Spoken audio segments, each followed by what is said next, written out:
seres humanos no solo tenemos el privilegio de admirar la naturaleza en su infinita variedad, belleza y complejidad, sino también tenemos la capacidad, afortunadamente, de entenderla. Pero de entenderla muy de a poco. La naturaleza se presta a ser entendida con mucho pudor, con mucho cuidado, y la humanidad un poco ha tenido una historia, digamos, de ir descubriendo de a poco la naturaleza. Afortunadamente, la naturaleza sigue leyes que son consistentes, parecen inmutables las leyes, y eso es una fortuna, porque si estuvieran cambiando todos los días no tendría ningún sentido estudiarlas. El hecho de que sean aparentemente inmutables nos abre la puerta para lo que es una de las aventuras más fascinantes que podemos vivir los seres humanos con nuestra inteligencia, que es la aventura del pensamiento. Yo, en los minutos que tengo, voy a tratar de transmitirles a ustedes la fascinación que a mí me ha producido y me produce casi todos los días un poquito más, a partir del momento que dejé la universidad como graduado en física. El hecho de ver y tratar de entender y aprender un poco más de cómo fue los procesos mentales, las paradojas que existen, las diferentes motivaciones que puede tener una persona u otra para hacer revoluciones culturales o revoluciones conceptuales importantes. Yo me voy a referir principalmente a dos de las revoluciones más importantes de nuestra idea del universo que ocurrieron en los últimos años, porque no hay tiempo para más, porque todas son historias fascinantes.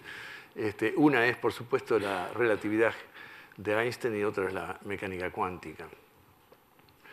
Imagínense ustedes que yo les dijera a ustedes, se me acaba de ocurrir que el tiempo pasa y transcurre de una manera diferente según me mueva o no me mueva. Y eso a ustedes les va a impresionar como una cosa que realmente va muy en contra de nuestro sentido común más básico. De manera que me van a pedir explicaciones, me van a decir, bueno, ¿en qué está basado eso? Imagínense que yo les diga, en un sentido estético, de la simetría me gusta porque la naturaleza es más simétrica si eso ocurre así. Sería difícil de entender. Sin embargo, una de las revoluciones, la de la teoría de la relatividad de Einstein, es más o menos así. Déjenme que le pongan en contexto para referirme entonces a estas dos revoluciones conceptuales. Posiblemente es la época de Aristóteles que el ser humano empezó a tratar de entender cómo pasaban las cosas. Me parece increíble que hayan pasado casi 2000 años en donde la humanidad siguió pensando que para que un cuerpo se mueva, se mantenga en movimiento, es necesario aplicar una fuerza. Que por otra parte nos parece lógico, ¿no? Nosotros andamos en auto todos los días, tenemos que poner un motor para que se mantenga funcionando. En la época de los griegos, la idea de la ciencia era hacer especulaciones más bien teóricas. La idea, la ciencia pura, era la del razonamiento lógico puro, pensamiento puro, nada de experimentar. Hizo falta que apareciera Galileo, casi 2000 años después que Aristóteles, que fuera la primera persona que se le ocurriera hacer mediciones. Y como ustedes saben, Galileo descubrió que no era cierto que hace falta una fuerza para mantener a un cuerpo en movimiento. De hecho, con la ley de Galileo y después de Newton y la física moderna, sabemos que no, el estado natural de los cuerpos es mantener su estado de movimiento. Uno dice, qué lindo sería que mi auto pudiera funcionar sin nafta. Efectivamente, en ese mundo, digamos, en donde, claro, si tenemos en cuenta el rozamiento, necesitamos un motor para vencer el rozamiento, pero si no hubiera rozamiento en rulemanes y en las ruedas y en los ejes y en los mecanismos del auto, efectivamente nosotros podíamos dar un empujoncito al auto todas las mañanas para ir a trabajar y dejar que siga funcionando de esa manera. Bueno, eso lo descubrió Galileo y después Newton, unos años más tarde, lo puso en leyes muy concretas. Ahora, esto tiene una implicación muy importante. En la época de Aristóteles se suponía que si el estado natural de las cosas era estar en reposo, existía un sistema absoluto de reposo. Se podía definir qué era lo que estaba en reposo y lo que no. Con las leyes de Galileo y de Newton, resulta que, por lo menos en el ambiente de la mecánica, tal cosa no ocurre. O sea, la idea del espacio del sistema de reposo absoluto pierde sentido, porque cualquier experimento de física que hagamos, ya esté acá quieto o moviéndome arriba de un colectivo, de un tren, va a dar exactamente igual. No tengo forma de distinguir entre un sistema y el otro. Lo único que vale es la velocidad relativa. Y eso dio lugar a que Galileo hable de un principio de equivalencia, lo cual es interesante porque está diciendo que no tenemos sistemas privilegiados en la naturaleza. Todos en la medida que, por ahora, que se muevan con velocidad uniforme. No tenemos forma de distinguir uno de otro. No hay nadie que pueda decir, yo estoy en el reposo absoluto y vos te estás moviendo, viceversa. Eso da lugar al principio de equivalencia. Un principio que es interesante, es lindo, es un principio bello, por decirlo de alguna forma. Pasaron los años, 300 años más, y apareció Maxwell, apareció la electricidad y el magnetismo. Las leyes de Maxwell rompen con ese principio de equivalencia. Las ecuaciones de Maxwell permiten determinar que hay un sistema privilegiado, un sistema que está en reposo absoluto. Y para entenderlo, la gente propuso que existiera un sistema del éter que estaba en reposo absoluto. La revolución conceptual de Einstein en 1905 con la teoría especial de la relatividad fue motivada principalmente por un sentido estético.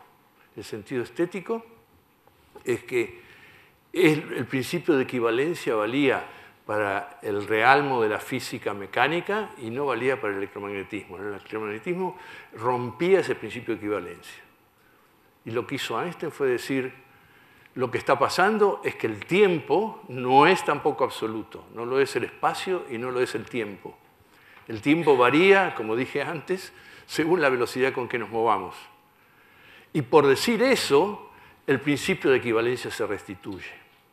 Esto es una revolución conceptual muy grande, que de hecho nosotros en nuestra vida diaria no la estamos viviendo, pero es así. Hoy día ha habido infinitas evidencias de que eso es así. Para continuar un poquito más con la relatividad, quiero decir que pocos años después, Einstein tuvo la osadía de extender su teoría especial de relatividad con lo que se llamó la general, que incluyó la gravitación. Modificó las leyes de gravitación de Newton. Y lo que dijo fue, la fuerza de la gravedad en realidad no es una fuerza como se pensaba, sino que es simplemente un efecto del hecho de que el espacio es curvo. El espacio se curva, las masas, los cuerpos celestes, cualquier masa en realidad, pero eso se hace notable con las estrellas y los astros, curvan el espacio donde están. De manera que ahí también se pierde un sentido de absolutismo, porque ahora el espacio depende de las cosas, no es una cosa inmanente que está ahí y las cosas están dentro del espacio. Al punto tal que una consecuencia de la relatividad general es que es tan relativo el tiempo y el espacio que hoy día sabemos o entendemos que el espacio y el tiempo, las dos cosas, han tenido un principio, no sabemos si va a tener un fin. Eso es muy contradictorio con nuestra experiencia diaria, pero las cosas son así. Los GPS que usamos todos los días no lo podríamos usar si esto que dijo Einstein no fuera verdad. Tengo que decirles una paradoja. La primera paradoja que quiero marcar, que para mí me emociona, es que esta revolución conceptual haya partido de un sentido estético, digamos, de simetría. Podría haber sido de otra manera, porque en la época que Einstein propuso su teoría, ya se sabía que la luz tenía una velocidad constante y nadie podía explicar cómo era que eso ocurría. Pero Einstein no tuvo en cuenta ese dato experimental. Einstein, sin embargo, metió la pata. Con la teoría de relatividad general, las ecuaciones que él describió fueron ecuaciones que indicaban que el universo se expandía. En el momento que lo hizo, en 1916, el concepto era tan firme en el sentido de que el universo era estático, que Einstein le agregó una constante ad hoc a sus ecuaciones para que saliera el resultado de que el universo era estático. Ocurrió que pocos años después apareció un señor Hubble que pudo determinar que el universo está realmente en expansión. Y Einstein se agarró la cabeza y dijo, este es el peor error de mi vida. Bueno, desde entonces hemos avanzado mucho en cosmología y me voy a referir un poquito al final, si tengo tiempo, de cómo termina esa línea del pensamiento. La otra que quería mencionar, y que tiene un patrón de comportamiento totalmente diferente del de Einstein, es el de la mecánica cuántica. La mecánica cuántica nació, el señor Planck, no sé si usted, en el año 1900, porque el señor Planck estaba estudiando una cosa tan poco glamorosa como es la radiación que emite una estufa, pero que no se entendía. La gente medía la luz, digamos, ustedes saben, si se calienta mucho empieza a ponerse rojo, primero es infrarrojo, después empieza a ser visible la luz que emite un cuerpo caliente, pero no se entendía muy bien los datos que uno medía de eso. Y Planck, probando y probando, encontró una fórmula que dijo, bueno, si yo imagino que la luz que está emitida acá sale de a paquetitos, las cosas dan. Fue a la Royal Society, hizo sus publicaciones casi diciendo, discúlpenme, esto que propongo, lo propongo porque no hay ninguna otra solución por el momento. Funciona muy bien, pero no entiendo por qué. Ese es el origen de la mecánica cuántica. Ustedes saben que hoy día el mundo microscópico funciona de a paquetitos. Cuántico tiene que ver con el hecho de cosas discretas. La energía es discreta y los sistemas cuánticos son discretos. La mecánica cuántica, no tengo mucho tiempo para comentarles las cosas increíbles que pasan en el mundo microscópico y lo raro que es. Entender la mecánica cuántica o entender el mundo microscópico es una forma de hablar. No sé si podemos decir que lo entendemos. Lo entendemos en el sentido de que tenemos una teoría matemática que la usamos, calculamos con esa ecuación de la mecánica cuántica y nos da muy buenos resultados. Nos dan resultados impresionantes. Hay cosas infinitesimales que podemos calcular con 7, 8, 9, 10 cifras y cuando hacemos la medición coinciden.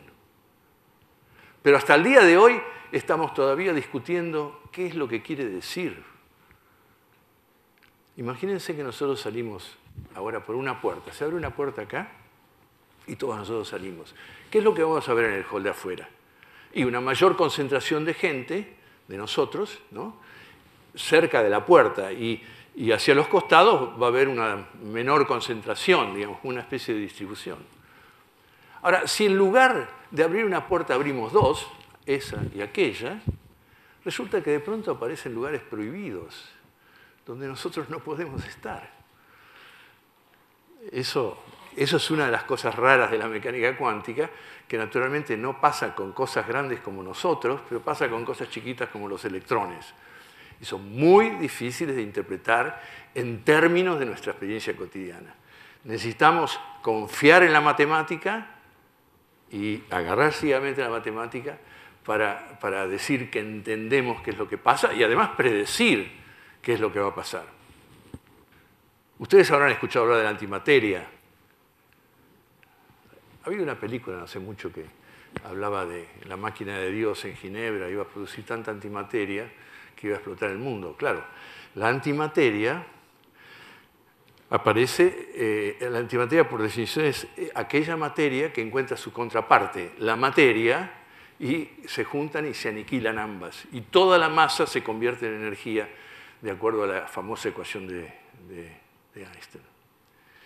Una cosa tan extraña como la antimateria fue predicha por un señor Dirac en el año 28, que simplemente se puso a reescribir la ecuación de la mecánica cuántica, con una ecuación mucho más sencilla, lineal, bella. Yo diría que la belleza predominaba ahí como motivación, y obtiene los resultados que tenía que obtener, más algo.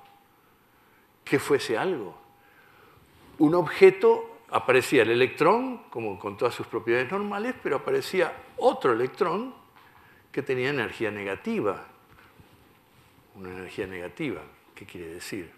Entonces la interpretación fue que era una antielectrón y que tenía que funcionar de tal manera que cuando se encontrara ese antielectrón con un electrón se iban a aniquilar.